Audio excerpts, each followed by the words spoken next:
If you're looking to automate tasks and save serious time on your WordPress site in 2025, this quick guide is going to be a game changer. Today, I'm walking you through exactly how to connect Zapier with WordPress step by step. No fluff, no confusion, and you'll have it running in just a few minutes. To start, head over to the Zapier website. In the top right corner, hit Login.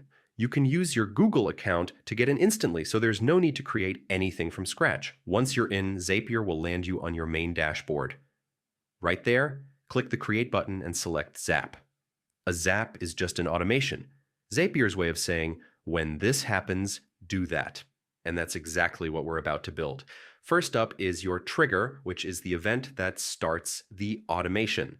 In the trigger search bar, type WordPress and select it. Now choose the trigger event.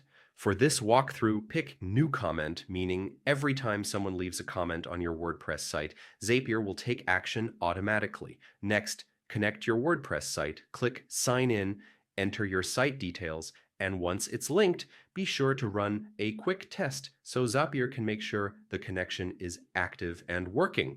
With the trigger ready, it's time to choose the action. What Zapier should do when that new comment comes in. Click Action and search for Slack. Select it, then choose Send Channel Message as your event. This tells Zapier to send a message to a Slack channel whenever a new WordPress comment appears. Just like before, log into your Slack account to connect it with Zapier. After signing in, run the test to make sure Slack is ready to receive data. This tiny step confirms everything works before you go live. Once both WordPress and Slack are connected and tested, all that's left is to click Publish.